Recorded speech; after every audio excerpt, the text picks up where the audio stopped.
The Miller family thought they had scored the deal of a lifetime. Looking to escape the cramped city life, John, his wife Sarah, and their 8-year-old son Toby sold everything they owned.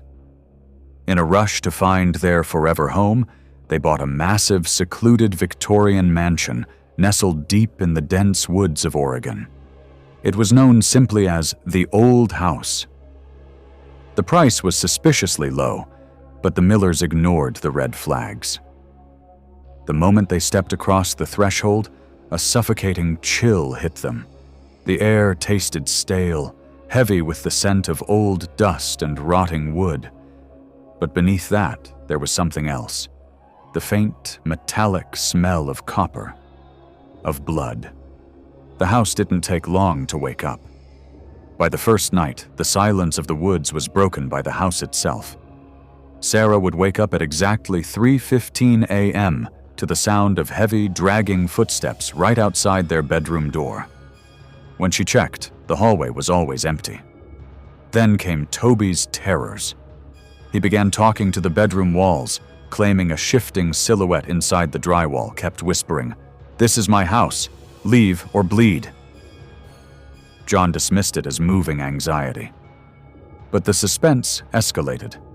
The bathroom mirrors began to fog up on their own, revealing dripping, crimson handprints. One evening, a deafening crash echoed from the kitchen. Every single plate and glass had shattered onto the floor. But when John blinked, the kitchen was perfectly intact. The house was playing mind games, trapping them in a living labyrinth. A violent thunderstorm rolled over the forest, knocking out the power grid and plunging the old house into pitch blackness. Armed only with a flickering candle, John headed down to the basement to check the fuse box.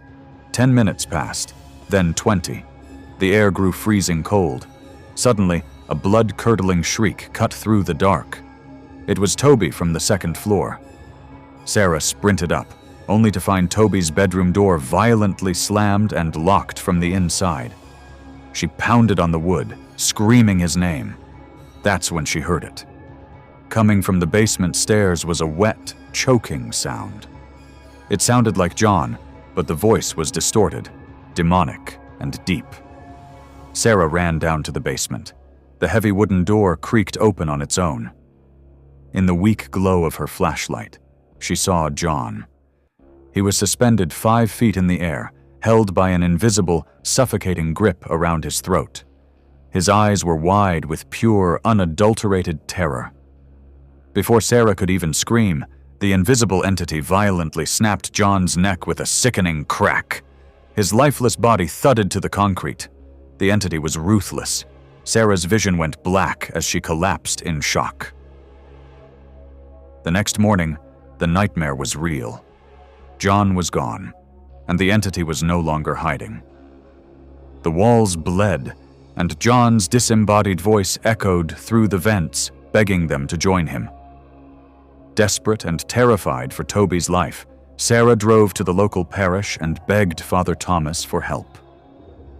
Father Thomas, a kind but ordinary small-town priest, returned with her to bless the house.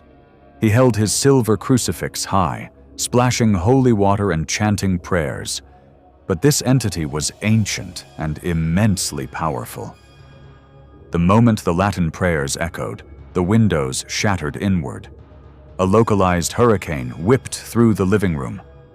Father Thomas was violently lifted into the air and slammed against the brick fireplace.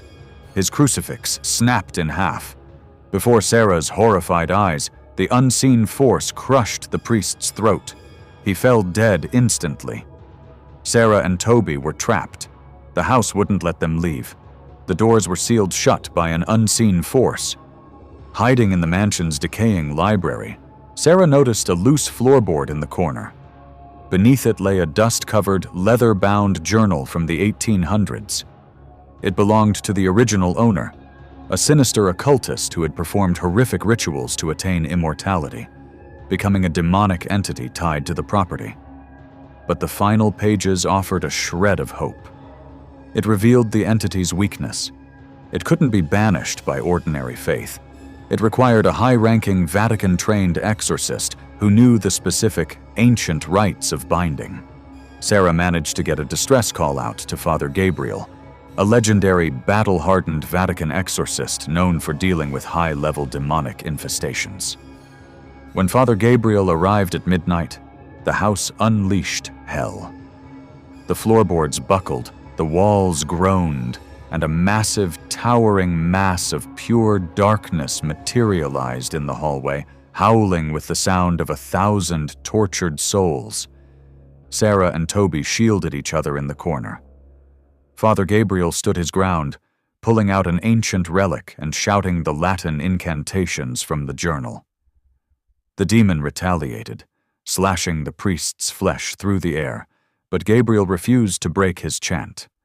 He pressed forward, throwing a specialized blessed oil onto the shadow and roaring the final command, "In nomine Patris et Filii et Spiritus Sancti, I cast you back to the abyss."